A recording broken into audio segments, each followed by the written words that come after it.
अब बात उत्तर प्रदेश की। भारतीय जनता पार्टी से विधान परिषद सदस्य सुरेंद्र चौधरी को विधान परिषद में संसदीय अध्ययन समिति का सभापति बनाया गया।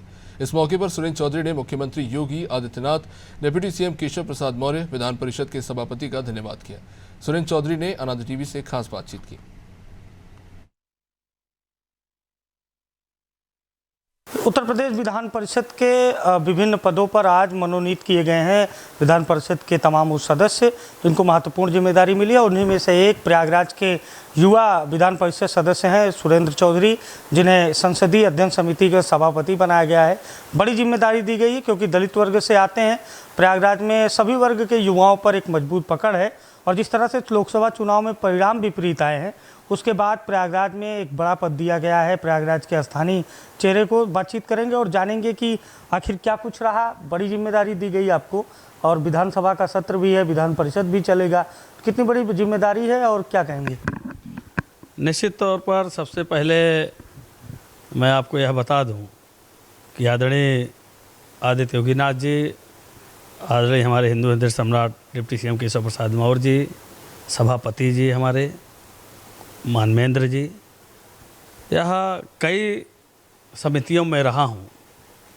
चूँकि 2021 में मैं भारतीय जनता पार्टी द्वारा विधायक द्वारा मैं विधान परिषद बनाया गया हूँ। चूँकि 17 मुझे टिकट मिल रहा था, टिकट कट के फिर हमको 21 में विधान परिषद बनाया गया। तो आश्वासन समिति में, संसदीय सद्भाव कमेटी में, दैवीय आपदा में, आवासीय में, परिवारवाद में, कई समितियों में रहने का मुझे सौभाग्य प्राप्त हुआ और मैं काफ़ी कुछ सीखा सदस्य के रूप में।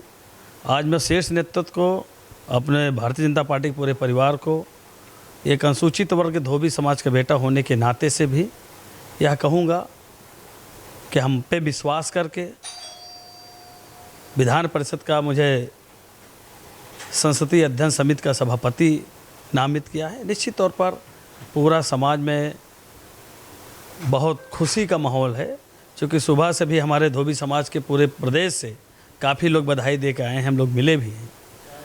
और कल तीर्थराज प्रयाग में जाऊंगा तो निश्चित तौर पर इससे लगता है कि भारतीय जनता पार्टी में अगर मान सम्मान अगर है तो अनुसूचित वर्ग का सबसे ज़्यादा प्राथमिकता के तौर पर है।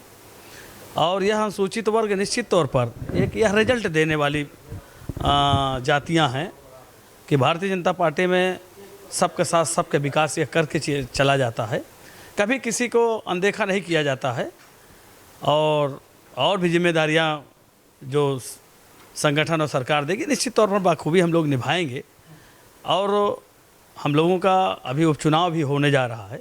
अखिलेश यादव का पीडीए भी इस समय बहुत तेज़ी से गूंज रहा है और उस पीडीए में दलित भी है जिस वर्ग से आप आते हैं। नहीं, अब उनका अलग विषय है कि उनके पास कौन से दलित है, ये मैं नहीं कहूँगा, मगर नो डाउट है कि दलित निश्चित तौर पर भारतीय जनता पार्टी में एक तरफा हैं। कहीं कोई इस तरीके से कोई बात नहीं है। पीडीए उनका अपना है, बाकी उनको किसी को वोट चाहिए नहीं, बाकी जिसका वोट कह रहे हैं उनके साथ है नहीं, सब भारतीय जनता पार्टी के साथ है। ये रिजल्ट आपको देखने को मिलेगा। उपचुनाव भी मैं दावे के साथ कहता हूँ 2027 भी आ रहा, 2029 भी आएगा। भारतीय जनता पार्टी निश्चित तौर पर पूर्ण बहुमत की सरकार पुनः बनाएगी, चूँकि बनी भी है। अब प्रदेश में भी 27 में बनाएगी, 29 में बनाएगी। अब चुनाव भी हमारे लोग विधायक चुने जाएंगे और निश्चित तौर पर सबको समाहित भी किया जाएगा, सबको मान सम्मान भी दिया जा रहा है। और आदरणीय मैं देख रहा हूँ सभी के मुख्यमंत्री द्वारा हमारे पूरे तरीके से सभी से विधायकों से मिल भी रहे हैं। सभी जान रहे हैं कि चूँकि कुछ स्थितियाँ हैं कि हमने सीट क्यों पाया, यह कारण विशेष तौर पर पूरा प्रदेश में एक चर्चा का विषय बना हुआ है। मगर लोग गलतफहमी में, ऐसा कुछ नहीं है, समय चक्र है, कहीं न कहीं त्रुटि रही होगी, मगर उसको भी आप लोग भी गए थे प्रयागराज मंडल की बैठक में, सीएम से मिले थे, क्या बात हुई? पर व्यवहार कुशल पूरा बात हुआ। उन्होंने पूरा ज़मीन पे हकीकत जानने के प्रयास भी किया और सभी विधायक कहे भी जहाँ कमी बेसी था कि कुछ सपा बसपा मानसिकता से अधिकारी काम भी कर रहे हैं तो उनको भी चिन्हित किया जाएगा। और जनप्रतिनिधियों के यह सूचना था कि उनकी बात नहीं सुना जा रहा। निश्चित तौर पर या महाराज जी तक या हमारे मुख्यमंत्री तक या डिप्टी सीएम तक हो सकता है बात ना पहुंच रही हो, मगर अब जाके जो बात आ रही है सामने, तो निश्चित तौर पर कार्यकर्ता कभी हमारा हताशा और निराशा नहीं हुआ। भारतीय जनता पार्टी के, चूँकि अटल बिहारी वाजपेयी जी कहा करते थे कि भारतीय जनता पार्टी 365 दिन चलने वाली पार्टी है। ये अन्य संगठन की तरह संगठन नहीं, हमेशा कमर कसी रहती है चुनाव लड़ने के लिए। इसलिए चूँकि भारतीय जनता पार्टी के कार्यकर्ता कोई दलाली, बजाजी, ठेकेदारी, पट्टेदारी नहीं करता है। और राष्ट्र, समूचे भारत के लिए, हिंदू राष्ट्र के लिए काम करती है और करता रहेगा, क्योंकि किसी को तनख्वाह नहीं मिलता है। आज भी कार्यकर्ता मेरा वही काम कर रहा है, कल भी वही कर रहा है। कुछ लोग कहीं न कहीं सामंजस्य प्रत्याशी को लेकर या कुछ लेके, जहाँ पहले से विरोध था, यह चलते हुए कहीं न कहीं धोखा हुआ है। और टिकट पाने के बाद भी थोड़ा से उनको अंदर से नरमी दबी कि हम तो जीत जाएंगे, तो कहीं न कहीं जो चूक हुआ उसको भी संभाला जाएगा।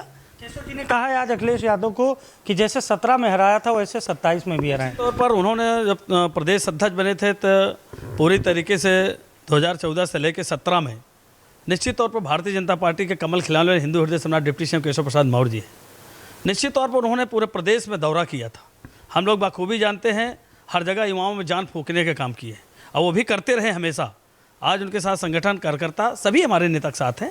और 2022 भी बेहतर चुनाव हुआ। अब संयोग है, सिराथू से उन्होंने थोड़ा से डिफीट खा गए, कुछ अपने लोगों या राजनीति है, चुनाव है, इसमें क्या कहा जा सकता है, क्योंकि गाड़ी के पहिया चारों तरफ घूमती रहती है। तो ठीक है, जहाँ कमी बेसी हो हम लोग उसको ठीक करने जा रहे हैं। मेरी संगठन पूरी तरह लगे हुआ है।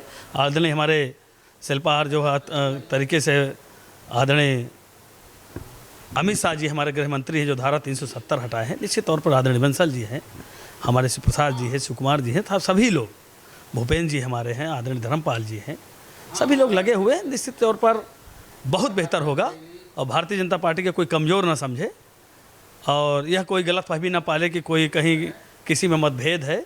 भारतीय जनता पार्टी व्यक्ति विशेष से कोई नाराज़ हो सकता है, मगर कमल के फूल से नाराज़ नहीं हो सकता है, ऐसा हम लोगों का मानना होता है। तो बड़ी बातें कही एमएलसी सुरेंद्र चौधरी ने और कहा कि कोई गलतफहमी में न रहे, बीजेपी पूरी तरीके से तैयार है। संसदीय अध्ययन समिति का सभापति बनाया गया है और जिसके बाद कार्यकर्ता बेहद उत्साहित हैं। अब देखने वाली बात होगी कि आने वाले उपचुनाव में इसका कितना फ़ायदा होता है। सहयोगी शिवांशु के साथ अभिषेक शर्मा, आनंदी टीवी, लखनऊ।